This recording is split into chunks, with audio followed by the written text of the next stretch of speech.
on.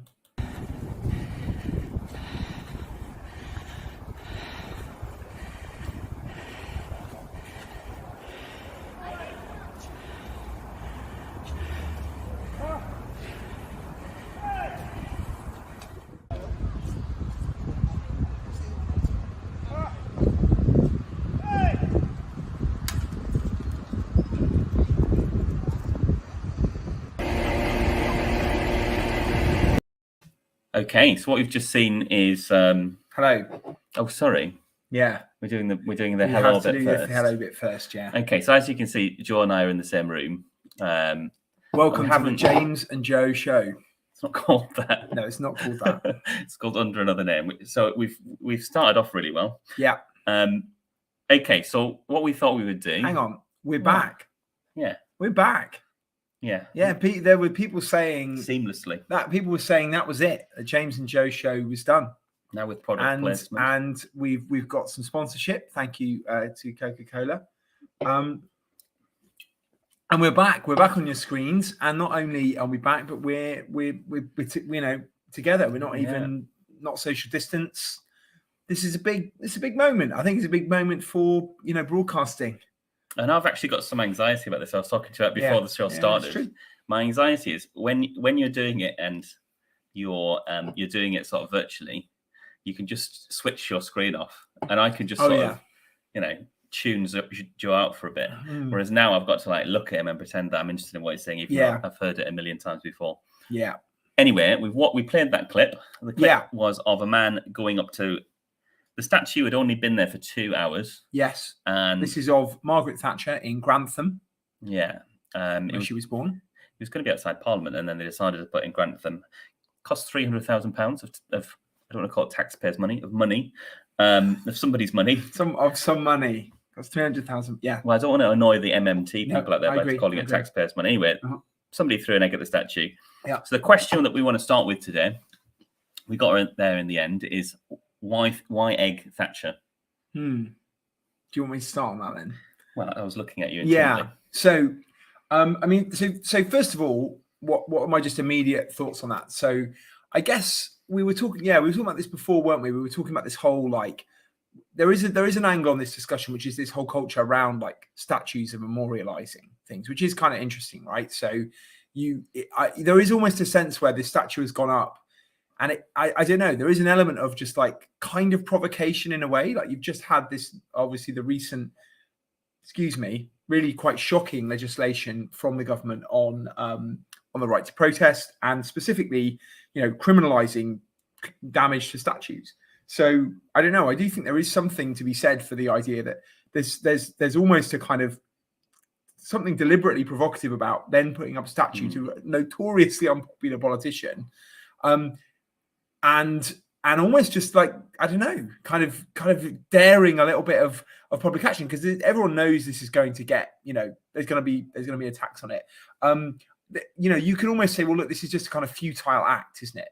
There's nothing is gained from egging Mrs. Thatcher, or even various more extreme options like subjecting the statue to sort of corrosive substance attack, which I've seen suggested, or even just chucking it in the nearest river, a la Colston.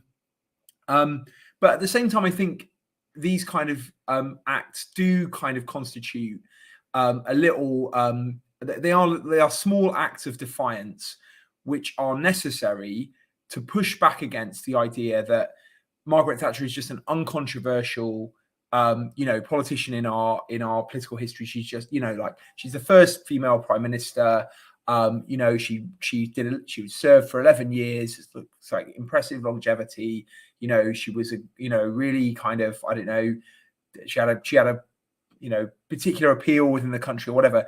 You need people to kind of break through that, sort of kind of almost dead political consensus where it's we'll just all agree to iron out the problems of the legacy. I think in that respect, these kind of actions do mean something. And I think what we obviously going to get into in the show today is what exactly is that legacy, and why would people choose to kind of directly challenge it in this way? Yeah. You managed to speak for a very long time without actually answering the question. Did I? which was why actually do it? Why physically? Well, no, because the answer is to cause a rupture within that. So because otherwise it just becomes like almost. I think. Well, I guess I started. No, hang on. The deeper point here is like almost like forgetting ideology for a minute, like forgetting like what you think about Margaret Thatcher. You've got the wider kind of the way our politics works, which is just to like flatten ideological disagreement. So the idea that Thatcher was on the right and then someone else was on the left, and who really cares? So we've got to just sort of valorize these people as being sort of, they were politicians. She was the first female prime minister, and that's it. And you should respect her anyway, simply because she was the prime minister, or simply because it's like let's pretend that there really aren't any big things to disagree. So let's get into why that is the wrong way of looking at it. Then, right. Now, to put it bluntly, you'd expect me to say this as a socialist, but I would say that in the 1980s, when Margaret Thatcher was in power, what we actually saw, what we actually experienced as a historical phenomena was class warfare. And to understand what I mean by that and why that happened, I suppose you've got to go back and you've got to understand, I guess, in British politics, I always say to my students, there are two truly transformative prime ministers in British post-war political history. The first is Attlee, the second is Thatcher. So what do they have in common? Well, Attlee and Thatcher, both of them massively structurally transformed the country. But what both of them forced their opponents to do was to accept that they set up a consensus in politics that their adversaries were forced to accept. And so, when asked about her legacy, what was her greatest achievement in office, she says Tony Blair and New Labour. So she's presented when she comes to power, when she becomes leader of the Conservative Party, actually, which is in the middle of the 1980s, she's presented with a situation where actually for much of her lifetime, the winner, the ideologically hegemonic ideology was social democracy. And what that meant was a mixed economy. It meant council houses being built every year in the hundreds of thousands. It meant high taxes for the wealthy. It meant that we lived in a much more equal society. And if you're going to summarize what Thatcherism is, it is a concerted effort to destroy that. For Thatcher, the one thing that we can be crystal clear about with Margaret Thatcher is she absolutely understood the enemy. The enemy for her was socialism. And you can dress that up however you like. You could talk about how the ideology functions, that it's about sort of market fundamentalism and individualism and negative freedom and all of that sort of stuff that you associate with the ideology. But right at its core, Thatcherism is about destruction. It's about destroying socialism, not just in terms of the structures that were set up by the Attlee government, but also, and this is why I talk about class war, it's also about destroying the very possibility of it ever coming back, both ideologically and in terms of, destroying the trade unions, destroying any chance of any return to what was what ended up happening was that when she left office, people would say, the bad old days of the 1970s. Yeah.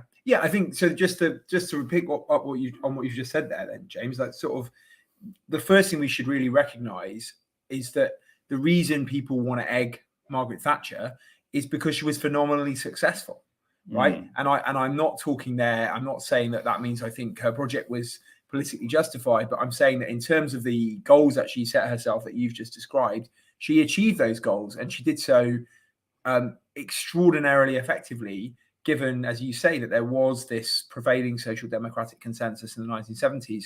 Thatcher's success was like to totally reshape the ideological landscape of the country and to establish the ideas that she was seeking to advance to the point where they became politically hegemonic. They became completely dominant.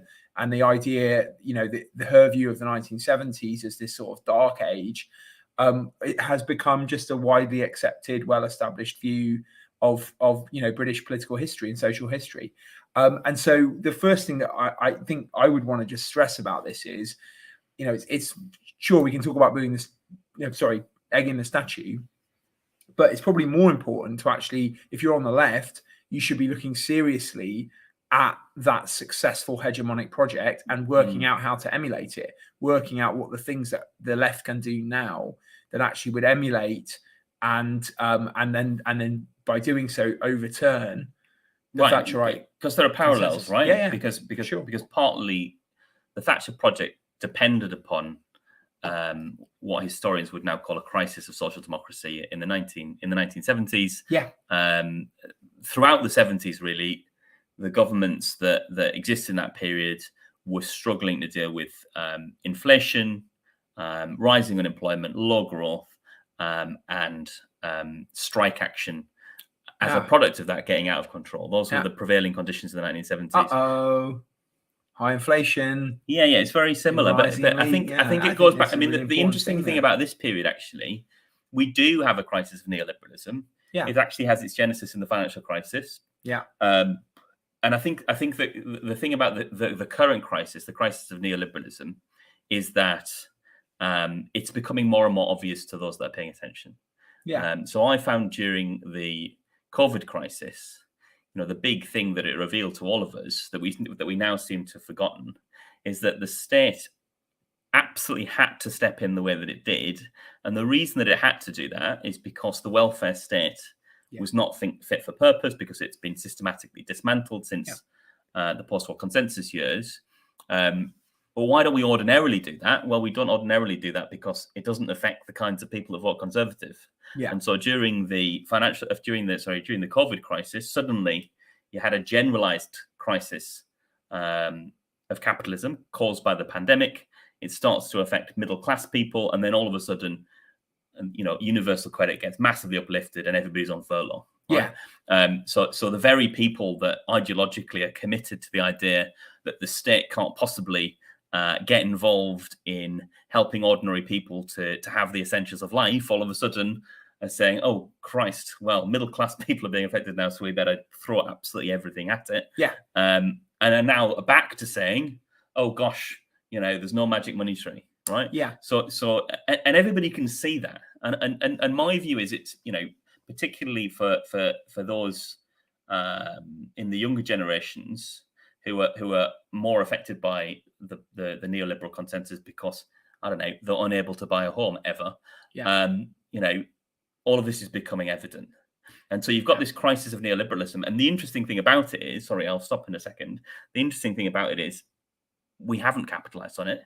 It's happening. Yeah. We're in the middle of a cost of living crisis. And we should just pause every time we say cost of living crisis, right? Because a cost of living crisis should be something that's impossible, because this is the thing that the Attlee government thought that it had got rid of. The whole point of that Attlee revolution was that we're going to create a system, albeit for some socialists it didn't go far enough because we still had a capitalist system. But what it did do is it ensured people had a basic minimum. If they needed a house, they could live in a council house. If they needed healthcare, they'd get healthcare. If they needed education, they'd get education. If they lost their job, there was a genuine social safety net to look after people, right? Yeah. So a cost of living crisis. And by the way, the trade unions would go on strike to get higher wages, right? Which is something, again, we don't have now. This idea of a cost of living crisis, if we went back into the 50s and 60s, just wouldn't be possible because the state was there looking after people. I mean, I think we can probably oversimplify that, can't we? I mean, I think obviously that the idea that there was sort of like no poverty, right, in the 1950s, 1960s. But there would have been far less homelessness.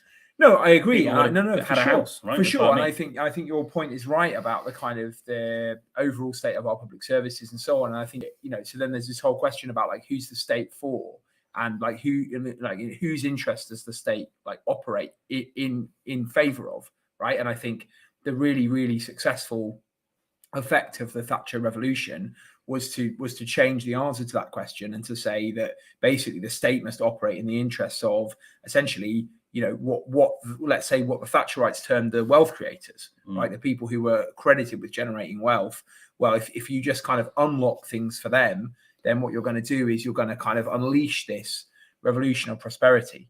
And I think, that's when you see the effectiveness of the rhetoric is where, like, as you've just described, we're in this like deepening economic crisis now, much of which, by the way, does actually resemble the 1970s. You have this rather bizarre sight of all these politicians who've warned us for, however long about the awful perils of returning to the 1970s, kind of suddenly facing spiraling inflation, and not really having a clue what to do, because actually they found they haven't really got any policy instruments available to them. They're just essentially just A, kind of hoping for the best, and then B, obviously then trying to sort of resurrect all this rhetoric about, shirkers and people need to get, extra jobs, or need to work longer hours, or they need to, buck their ideas up or whatever. And actually that stuff just isn't landing in the same way. So I do think there is a crisis of that consensus, but I also think you're right to say that it's by no means the case that the left is like really well placed to sort of like exploit that. And I think just to illustrate that, can I just briefly talk about the IEA? You can, yeah. Is that all right? I feel like it's quite geeky even for this show, but okay. So I think people who are interested in this, they do need to know about the IEA. So that's the Institute for Economic Affairs, which is founded by Anthony Fisher in 1955.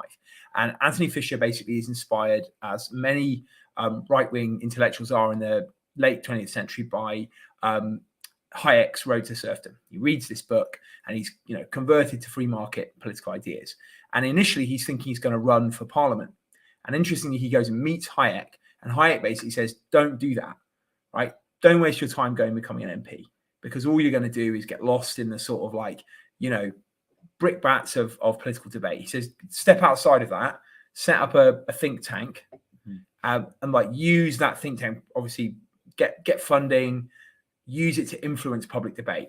And sort of over the next 20 years, the IEA moves from being, an outside organization with very little credibility, generally disregarded and almost mocked, to being like the most important think tank, most important influential research body in British politics, influencing obviously Mrs. Thatcher and the politicians around her, and eventually, of course, when Thatcher gets into office, shaping the country. And there are two policies that I would draw attention to, which are just the best examples of why Thatcherism is a hegemonic project.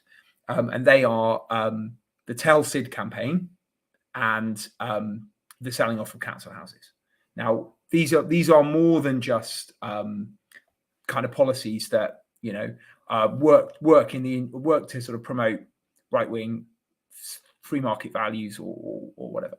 What they do, of course, crucially, is to create a new right-wing electorate, right? A new kind of constituency to support the Conservative Party. So where you have previously council house tenants paying, relatively low rents to their local council, and therefore with a kind of vested interest in trying to maintain, a well-run kind of public service, network, whatever, around them. Now there's a very different. If you've bought up your council house, you might potentially then in a short period of time be able to rent that. So you actually move from being a renter to somebody who is part of the sort of rentier economy, someone who actually owns their own home and is able to use that as a commodity, as something to enrich them, and that totally changes that person's relationship to the state and their attitude towards politics in general. And then you add to that, of course, the opportunity to buy up shares in previously state-run. That's the Tell Sid campaign. Tell Sid. If you weren't around in the 80s, you might be like... Yeah, I mean, I wasn't, just to clarify, I wasn't around in a meaningful way in the 80s. Yeah, you can buy. So again, so you have like these institutions that are state-run monopolies and which are key institutions in a social democratic state. You sell them off. Okay, so that's one thing. You obviously therefore strengthening sort of the free market, but you're also then inviting people to like buy into that and to enrich themselves through that policy. So in other words, the Thatcherites, the people, not just Thatcher herself, but the people around her, the people at the IEA, had spent decades thinking seriously about how to transform a social democratic state into a state with neoliberal values at its core, and that's why they succeeded. And at the moment, I've seen like definitely transformative political ideas on the left, but that's the kind of ethos that you need. So I guess just like basically we need to stop just like egging. Well, no, we can egg Thatcher's statue, like that's fine, but we also need to look at what she actually did. Well, let's examine that in a little bit more detail. So she creates an electorate that's got conservative material interests. Essentially, that's what what those two things do. You convert people. What she's trying to do, and she's doing this explicitly, she talks about this. She talks about trying to create a property-owning democracy. And part of the idea of that is that you create a new set of conservative voters. Now, the problem with that is that's starting to come apart, of course, right? The politicians on the right for, really since Thatcher have been pleased that house prices have been rocketing upwards because it makes their natural voter base materially better off. But of course, that's a trick you can only play once. And what those structural conditions do is that they leave behind the next generation, which is it's a dangerous thing. It's a dangerous thing to be drinking Coke whilst we're doing this, leaving the next generation way behind in terms of their material interests. So you've currently got a generation who are looking at, we said this a million times, but looking at things like buying their own homes, and that is unachievable for many in that generation. But it's not just that, right? So neoliberalism also functions as a way. It becomes ideologically hegemonic, right? So Peter Mandelson, for example, he says we're all Thatcherites now. Yeah. Now, what did he mean by that? He meant that basically in the new Labour years in particular, and this is still true on the right of the Labour Party today, and of course we know that the right of the Labour Party are ascendant at the moment. Basically, the right of the Labour Party accept that there are limits to what you can do. In other words, this was certainly true in the 1990s, and most people believe this in the 1990s. Not only isn't there a route back to the post-war consensus, but you wouldn't even want to go there. No. Because the vast majority of people in the 1990s believed that the 1970s really were the bad old days, because what you had in the 1970s was nationalized industries that didn't work. This was what people believed. Trade unions that kept going on strike and therefore pushed up inflation, and cripplingly high tax rates, right? Why was that bad? Well, again, the neoliberal ideology tells us that the path to socialism is not possible, because if you start putting taxes up, then that's going to mean that the wealth creators leave the country, that businesses that are out there in the world, in a globalized world where nation states have to compete with each other for investment, they're just not going to invest in this country. And therefore, if you start down the road to socialism, what you're doing is you're making the economy uncompetitive, and therefore, you're not going to have the wealth to invest in things like public services. So this is where you get the sort of new Labour triangulation, right? They accept that globalization and the Thatcher years embeds this within our society, places limits on politics. And I think the reason why this generalized crisis of neoliberalism hasn't led to the kind of social change you'd normally expect, although you can see it bubbling under the surface, and we talk about that a lot. And I think, just to be clear, I think in the next 10 to 20 years, as the demographics change and people's material interests start to become really affected by the fact, the reality of living in a neoliberal society and everything that entails, I think we will see change. But the reason why we haven't so far is that the constraints placed upon politics by people's beliefs that are hegemonic mean that lots of things that we believe in as socialists are just non-starters. Yeah, so it just takes like a lot longer to kind of fully see these ideas punctured. And I think it's worth just saying, particularly when you have, because we haven't really said this, but it's important, you have extremely wealthy people who are spending lots and lots of money, in our media system, obviously really, really wealthy media owners, people who fund organizations like the IEA and the Taxpayers Alliance, who don't really publish, who funds them. They're not really very transparent about it at all. You have like the super rich, basically, who are dedicated to making sure that this ideology stands up, even when it is just kind of, you're looking at it thinking, well, intellectually, this is kind of already I don't know, what's the guy who chases after Roadrunner called? Wile E. Coyote. Yeah. And he's gone off the cliff, and he's there, he's still kind of running, but that moment hasn't come yet where he's just going to look down and go, oh no, this is falling apart. Like the council house policy is really interesting to me, because sometimes you will have conversations with people and they'll be like, oh yeah, Mrs. Thatcher, she was so radical, like that council house policy was that was political genius, but it was also just like socially transformative. It was so great. Like, it was a really great example of conservatism. Like, for like that one generation of people, absolutely. Yeah, it was great. Like, you went from being someone who rented your own home to you became an owner of it, and you were actually, because you bought it up so cheaply, the government's flogging it off to you at like below market value. You could make an absolute killing. And then obviously when house prices go flying over the next 10, 20 years, but of course it only works for them. And of course, this isn't conservatism at all.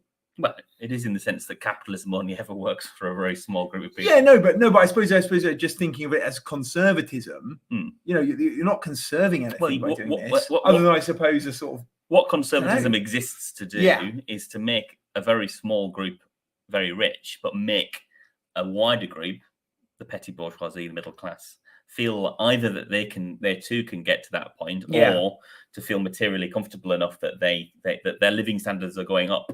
Yeah, right? And they're palming off sort of everybody else. Yeah, and also to kick down as well, right? Yeah. So one of the ways Thatcherism functions in that sense, and this continues again in the new Labour years, is this idea of a dependency culture. Yeah. That Thatcher sees the welfare state as being, essentially a lifestyle choice for people, that they can choose a life on benefits. And certainly if you were growing up like Joe and I did as millennials in the 1990s, the media absolutely ran with that, not just in the print media with how people on benefits were portrayed, but also on television, when you had things like Benefit Street and all of that sort of trashy television. Just to throw it in there, because it's which only really started to be challenged when Owen Jones wrote his book Chavs, actually. I agree with that. So the Weakest Link is a great example of that. Like we're going off on a massive tangent. No, not at all. I think not at all. Like, I think shows like The Weakest Link are a great example of Thatcherite hegemony. Right, but the question is, why egg Thatcher? Well, for the same reason you should egg Anne Robinson. No, I don't know. No way, man. This has not been a tangent at all. This is the answer. So the answer is that you. So the first thing is, the egging is like a microcosm of. So how do you burst like a bubble, or how do you like burst a hole in this kind of this consensus that is somehow surviving, even when actually kind of the evidence that is right in front of people's eyes is like, this is completely falling apart. Like, and when you even have kind of like liberal TV hosts, I don't know, people like Kay Burley or Susanna Reid, kind of like doing these interviews with politicians and like grilling them about ordinary people living in really dire, people who can't afford to heat their homes and they're going around on the bus, and people who are working 3 jobs. You haven't seen like TV interviewers doing that for like, I don't know. I've never seen them do it. Right, but this shows why. So there's the materiality, right? This is what I was talking about earlier, right? The ideology is why you don't get the further push, right? Because what's really going on there is people are going, oh my God, there's a cost of living crisis, and like people are suffering, and they're noticing that. Great. Yeah. But what they don't notice is why there is that cost of living crisis, right? Because the cost of living crisis is only possible because the structural conditions are such that the working class can't fight back. Had this been the 1970s, you'd go on strike, right? And it was bloody easy to go on strike compared to how it is now. There are all sorts of barriers that are put in the way of having a strike, which have only got worse. They're made even worse by the most recent Trade Union Act passed, I think in 2016. But, it's basically, if you want higher wages now, forget it, right? Yeah. Because neoliberalism constructs its own reality, right? Yeah. It constructs its own reality. And that reality is that the ideological sort of vision that they had of the economy is that it's like the weather, right? The economy is something that you can't control, and that we should leave everything to market forces, right? But that is ideology. What neoliberalism does is it turns that ideology into reality, right? So we have to accept now, and many people do accept that, oh no, our wages are, no. What you have to do in this situation as people on the left is try and build labour power again. But again, the structural conditions are just terrible. So the point, and that's something the media will never point out. No, I agree. But so what's happened is, in other words, the ideology has become common sense. Now that's when an ideological project has succeeded, right? It's become hegemonic because it's just common sense. And actually, people who challenge it are people like just treat like mad people, like people who come in and say, we should invest like loads and loads of money in the public realm, so that because that then has lots of long-term benefits, wider benefits in the economy or whatever. These people are just treated like they're lunatics. Now, it's worth saying, of course, that is how the IEA were regarded in the late 1950s, 1960s. So that in itself is not a reason to kind of abandon the fight. And I think it is important that the logic of neoliberalism is becoming strained. And the really interesting thing I just want to pick up on, and I'm conscious we probably should move on in a sec, but just an interesting kind of element of this is the way in which, with the Thatcherite project, you have neoliberalism, which is actually sort of like, in a way, I don't know, it's actually kind of amoral, right? Neoliberalism is sort of, let the market rip, and that will ultimately just kind of lead to benefits for everyone. But then it's really interestingly, it's allied to this like heavy kind of moralism, this like Victorian moralism, which is about everybody should kind of respect traditional values, and you should work hard, and you should kind of we're going to come on to like, should be patriotic, and you shouldn't sort of like take sponge off the community or whatever. You should be a sort of grafter going out there, and that really interests me because I wonder if the way where the fracturing is happening is that moral kind of case is actually really starting to come apart. The idea that the moral right is with the kind of free market politicians, and so I don't know, how long does then the common sense element of it just survive that? Because I do definitely think that it's really, for the first time in the past few years, you've seen that the moral consensus, I think, has really kind of fallen away, and the pandemic also obviously really helped with that there was a kind of real there was a real shift in people's understanding of things like who were key workers, who were most important within society, and then that takes us back to this question: who is the state for? So to get back to the statue, I think absolutely people should. I'm not going to come on a public YouTube channel and start advocating. Oh, nobody's watching. True. I mean, literally true. No, we're not. There's not many people watching, but they might watch the recording. There are 2 people watching. One of them's you. Yeah. But people are going to watch the recording, James. That one person now is thinking, "Oh God." Yeah, I know. I can't believe you just did that. I can't believe you just did that. Well, they know they wanted to. Maybe no, they probably didn't. Oh yeah, they might have done. But maybe they'll feel like they have to keep watching now. Yeah. Okay. Anyway, the point I was going to make was, people should absolutely be out there. Okay, I'm just going to say broadly, making it clear that, as I say, that this kind of this ideological victory that the right clearly won in the 1980s, and it was visibly demonstrated through then the transformation of the Labour Party. Any action that challenges that idea, that problematizes that legacy, is worth doing, basically. Yeah. But I think the deeper thing is how do you plan for a totally kind of to actually take on the structural legacy of Thatcherism and transform it again? Like, that's the deeper question that has to be answered beyond egging the statue. I bet egging the statue is good fun. I would really kind of. That's the real answer is to the question that we actually asked. Why egg a statue of Margaret Thatcher? It's a laugh, yeah. Yeah, I bet it felt really good. I mean, if I was throwing an egg at Margaret Thatcher's statue and it hit, I always think an egg. I mean, first of all, I'm not a very good thrower, so I'd have just enjoyed it for that reason, that it actually managed to hit the bloody thing. Do you think it's like a waste of an egg? No, but I mean, like, you could throw something else. Let's move on to the next story. Okay. Right. So the next story, and Joe's going to start off on this one. I am because I don't know anything about football. So the next story is about this. I'm just going to play the clip.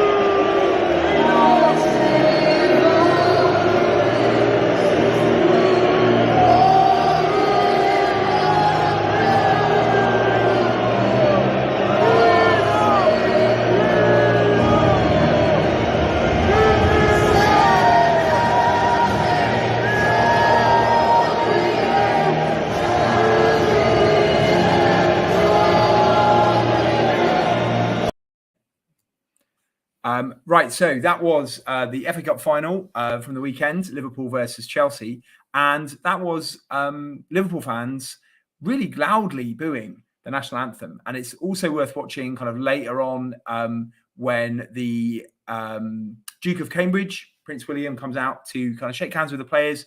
Prince William is the, I think, the chairman or the, I can't remember. He's the chairman. Honorary president. God, I know that, and you don't. I think he's like president or something. I think it's chairman.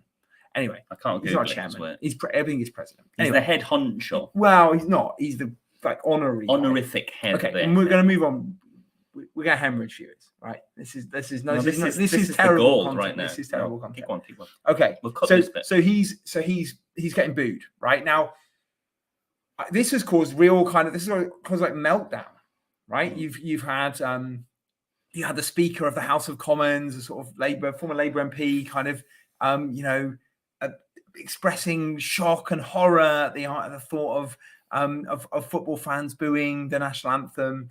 I believe Ed Davey, that very significant and senior politician, has wept salt tears over the sight of this this monstrosity, and it's just thrown into sharp relief, hasn't it? I think it does relate to the previous story in terms of like this idea of hegemony, that everybody just accepts the idea that the royal family and the national anthem are like true signifiers of patriotism. Like if you sing the national anthem and you applaud the Queen, or you applaud Prince William or Prince Philip or whatever, then you're showing your kind of your patriotic colours. And what's really interesting is obviously Liverpool fans, not just randomly, but for important historical reasons, for reasons to do with the treatment of the city of Liverpool and deindustrialization, managed decline from the 1970s. So again, just like paralleling the history we've just been talking about, we were talking about the kind of council houses and so on introduced under Thatcher, but we kind of almost glossed over the flip side of that, which is this really dark legacy of Thatcherism in terms of the impact that it has on communities around the country, particularly in the north. And Liverpool, interestingly, does have this very, very strong community identity as a city. And of course, that's strengthened and it's tied to the football club, particularly because of the legacy of the Hillsborough disaster. And so amongst Liverpudlians, there's this real feeling of like, no, we don't identify with you. Like we have a civic identity, which is extremely strong. And when you go to Liverpool, you can't help but be aware of how strong that is, how viscerally it's felt by people. In a way that when you come from, like, to be honest, from my experience, like anywhere in the south of England, you're just like blown away by it, because I'm just not used to experiencing that, like a real sense of like neighborly kind of I don't know, like people feeling that they belong as part of a shared community, rather than just like a group of commuters who just happen to live next door to each other, which is those are the kind of neighborhoods that I'm used to like living in, like the suburbs of like southern England, basically. So it's a really strong visceral reaction that is expressed there. It's not just like pantomime booing, but it's also, I think, something that is to some extent new in terms of forcing its way into political consciousness. And I think probably it is connected with, interestingly, things like the cost of living crisis.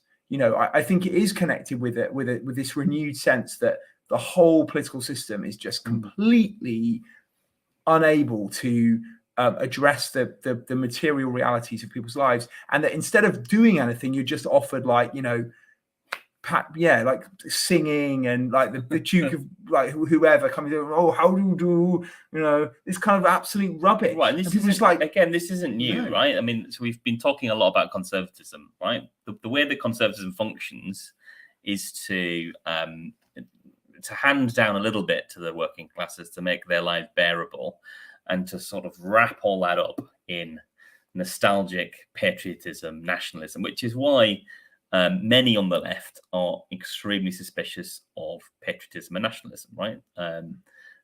They tend to have a more internationalist outlook for that reason, because patriotism has been weaponized by the right for a very, very long time.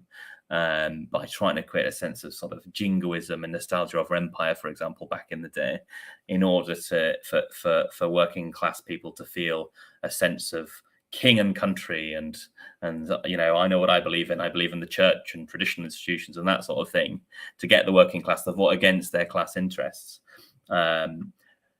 But it feels to me, as you say, like, you know, we're entering a period of time where people just aren't buying that, right? That where you know, you had, if you're from Joe or I's generation, if you're a millennial, you've essentially lived through a period, the 1990s, where politics was like really boring, and politics was for people like me, actually, that like really boring political nerdy anoraks, who would be obsessively interested in like the minutiae of you know, how this particular constituency voted in the election or whatever. Yeah, like different electoral systems. You know, or in the sort of Punch and Judy politics that you still see as a sort of archetype of how politics is discussed on the news by people like Laura Kuenssberg.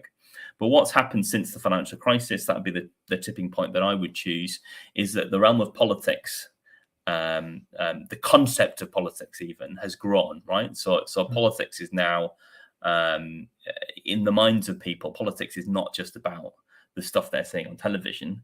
And so when they see things like, you know, when they see Westminster politics, when they see like a 77-year-old man, or however old he is, sitting on a golden throne, Charles, with like the crown in a separate car brought in and like put beside him, and all of these people dressed up like arseholes, like in these stupid.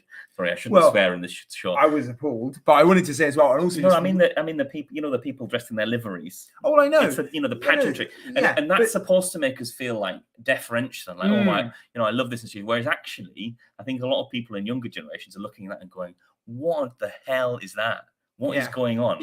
Like, I can't afford to put my heating on. Sure. I'm never going to be able to afford a house. And here's this guy who's lived in Buckingham Palace his entire life, being chauffeured in to tell us all the government are doing something about the cost of living. It's like impossible to ignore that. So there's a layer of irony you're missing here, which is, of course, the irony that is like, and that the speech itself offers absolutely nothing. Oh, right. Do you know what I mean? So like, you've got all of this absurdity, and then just like layered on the top is just like this kind of, you know, and my government is going to take away your human rights. Yeah, well, or you know, or we're going to do leveling up, right? So that's even better, isn't it? So like, leveling up is one of these things where it's like, I think the thing about leveling up, which I find so interesting, is like everyone knows it's.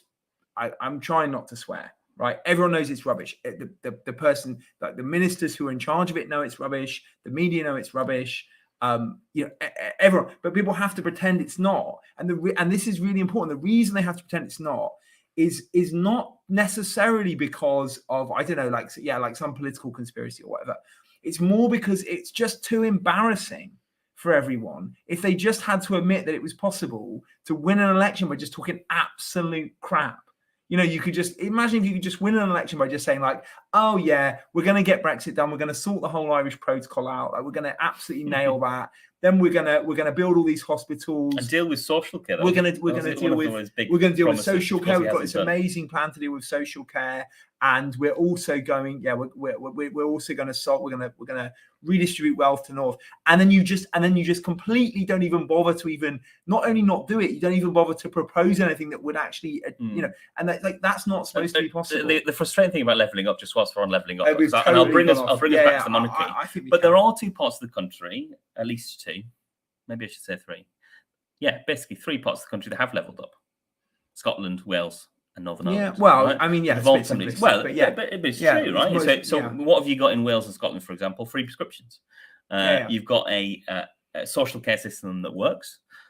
You've got, if you're in Scotland, you've got free education if you want to go to university. You know, there are lots of things that I think if English people knew about what was going on in the devolved regions, they'd go, why the hell do they have all these nice sweeties and we don't? Yeah. So there are things, you know.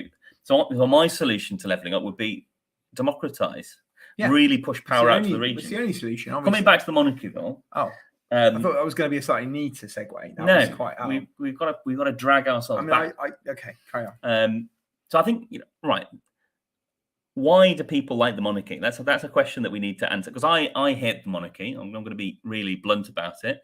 I see the monarchy as being. Them. He hates them. Yeah, I hate them. Absolutely hate them. Yeah.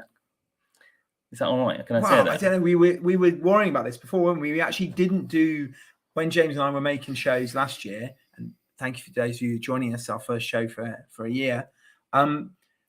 We didn't do a show about Prince Philip when Prince Philip died, or about the monarchy when Prince Philip died, because we worried about kind of treading on sensitivities. Yeah. And then you just come out and said it there. I hate the royal family. Right. I mean, the prince. Let's talk about the Prince Philip thing, right? Oh, because the reason that I didn't feel like we could do a show about it is that the country went mad. All right. I remember all the pictures on the billboards, like when you're driving along. It was like, and it still happens every now and then, doesn't it? You put like ITV on, and they've got like as if the risen Christ is a sort of was ruling over us for a period of time. And you're watching this, you're going, what the hell is this? If you're from a certain generation and you're a socialist, most people, of course, don't see it like that, right? So most people, rather than viewing the monarchy as the sort of last vestiges of a neo-feudal regime that basically in 1066 came over here, conquered our country, brutally subjugated us and stole our land, 40% of which is still owned by the aristocracy, rather than seeing it like that as a socialist might, right? And therefore looking at the monarchy and going, what the hell is that? And who are these people who are going, oh, but they bring in tourism money? No, they literally stole our land, right? And they're not giving it back. In fact, you can't even mention the Queen in Parliament. So, like, getting rid of the monarchy would be structurally very difficult. Yeah. But anyway, what do these other people think? They basically think that we have a constitutional monarchy. It's basically unproblematic. It performs a ceremonial function. Isn't the Queen wonderful? And yeah, we should all just be fine with it. And tourism money.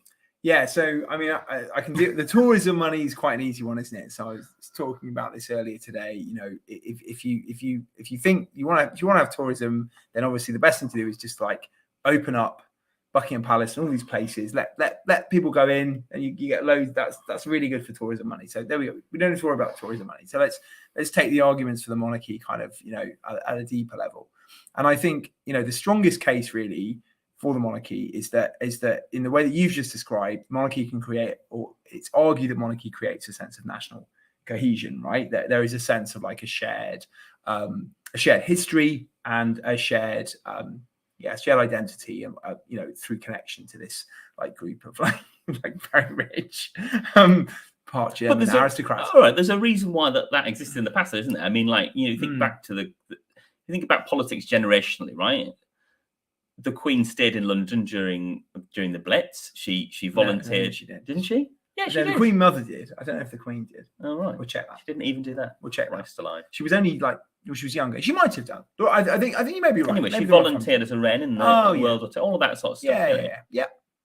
Yeah. So I mean, sure, and I mean, it's worth just saying, right? The Windsors, the monarchy, they're a really, really like a great example of an institution that has adapted really well, with some glitches, it has to be said, to kind of 21st century democratic politics. Yeah. And they're, in some ways their survival is quite unexpected. Obviously, it probably does owe quite a lot to the longevity of Queen Elizabeth. And I think this moment is going to be really interesting. I think like I genuinely think that when the next monarch comes to the throne, then that opens up all kinds of possibilities, actually. Right. And I think people aren't necessarily sort of able to think how they will react when that happens, when that changes. I know how I'll react. Yeah, sure. Okay. I mean, you don't get any of this, do you? Right. This was my frustration. I want to come back to Prince Philip for a second, right? Because the BBC have a duty of impartiality, right? Which means that on any question, right? So on global warming, right?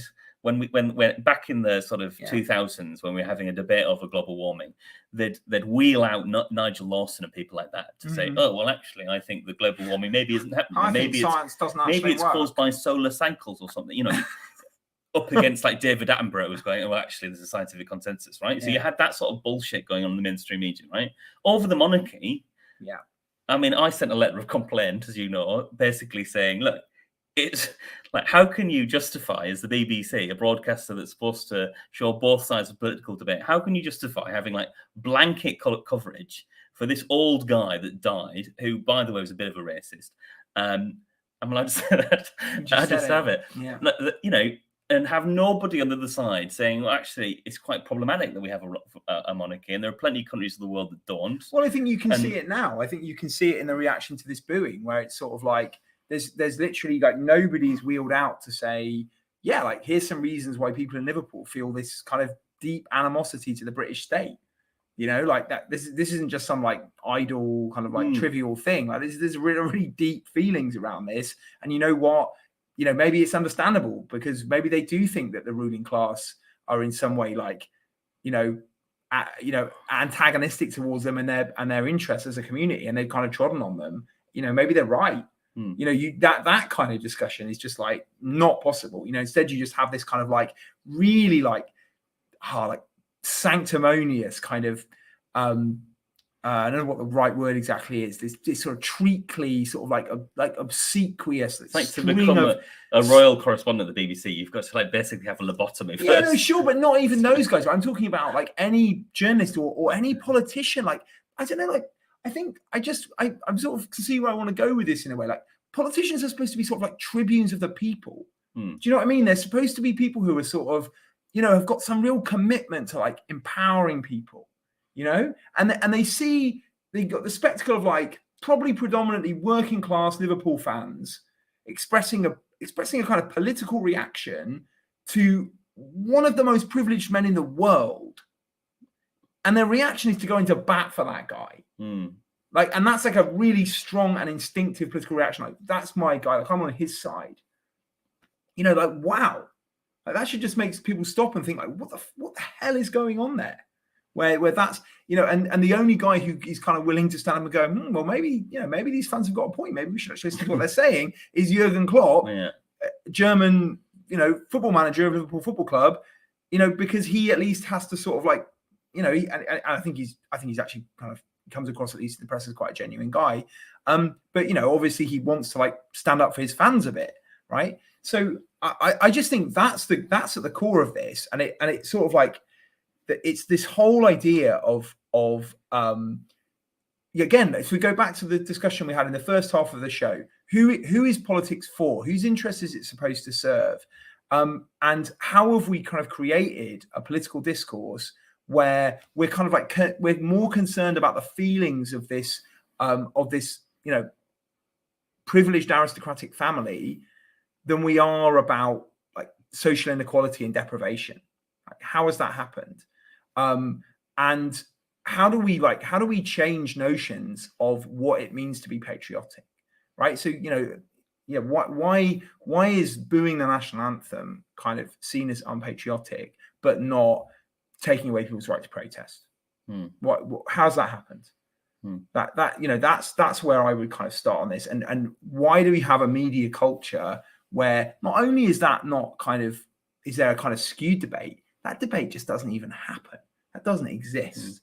And like, I sort of last thing I want to say on this is, for me, like when I watched that clip of William getting booed, I actually feel this kind of something deep and visceral, like watching that, this kind of deep longing for a political culture that is, you know, has real contestation at its heart, where there is a real feeling of almost as that point you made, again, going back to the first half, you talk about the thing about Margaret Thatcher, she knows who her enemy is. And I feel like that's what I get from that video. It's sort of like, imagine if we had a left-wing political movement that knew who its enemy was and was actually willing to take it on, instead of these like absolutely craven, embarrassing, careerist Labour politicians who just want to be like the pundits' pets. They just want to like put their hand up in the class, like the little pick-me liberal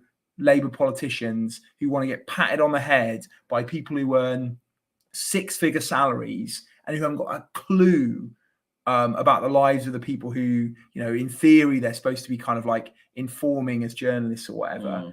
You know, I'm so like sickened by political culture in this country, and yet the thing I'm supposed to be most upset about is like, yeah, this balding 40-year-old guy who's super privileged getting booed by some Liverpool fans. I mean, no.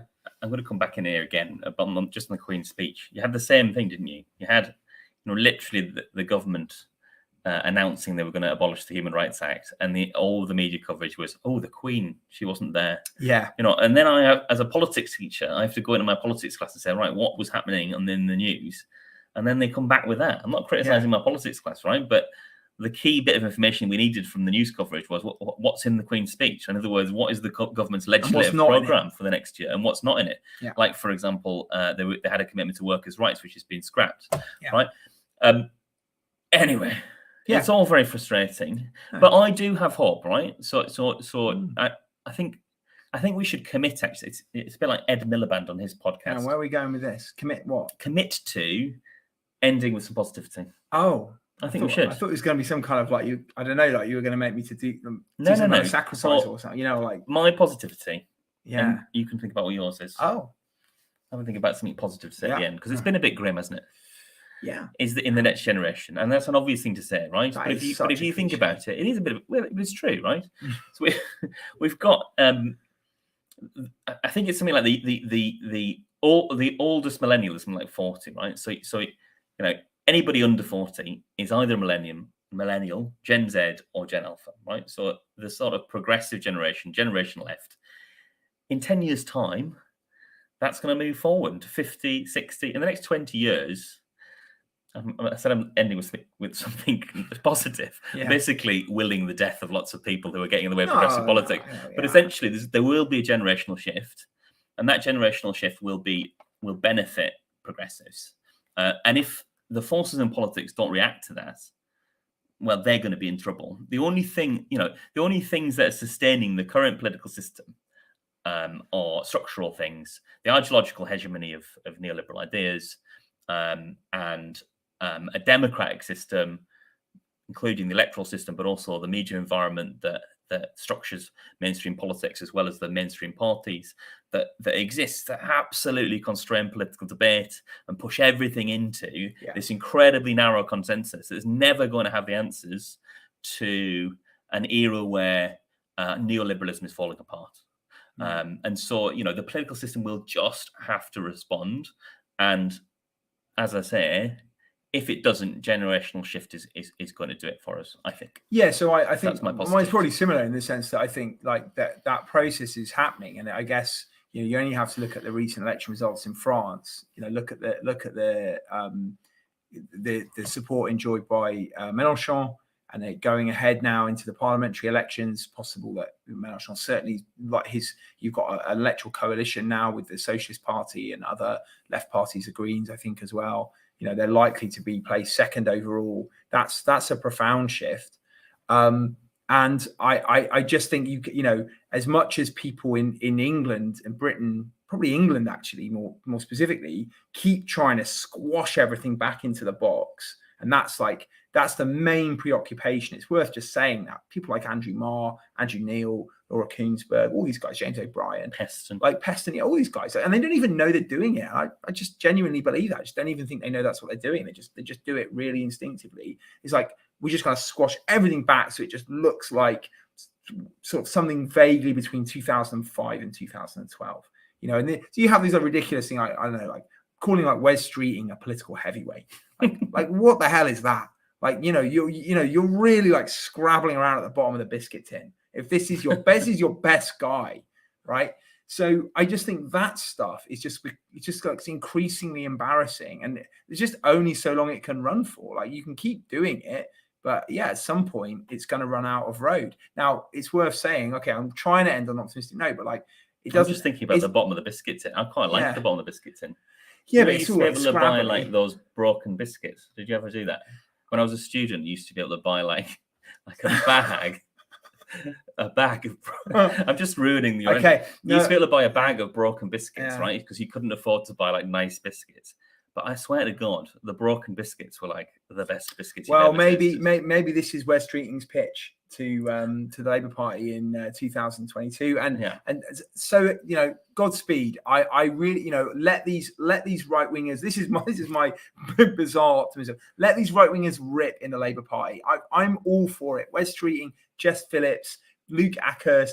Hell, Get Tony Blair and Peter Mandelson back in there. Let them go for it. No, well, sure, right? Let them go for it, because that's the only way people are going to see definitively just how unpopular these ideas are. And once those ideas collapse, and they will, then something new can take its place. But really, last point, don't assume that the left then wins. The left still has to fight if it wants to win in the contest, because the contest is coming. Contest hasn't really started yet. You've had like a shadow war. Once that kind of consensus finally falls apart, then there's going to be a fight for what will replace it. That's what the left has to be ready for. So thanks for watching Under Another Name. We're glad to be back, and we'll hopefully do some more shows. Look out and follow us on Twitter. I'm at JSkeeping. And I'm at Political Teacher. And we are Under Another Name. Don't forget to like and subscribe. Good night.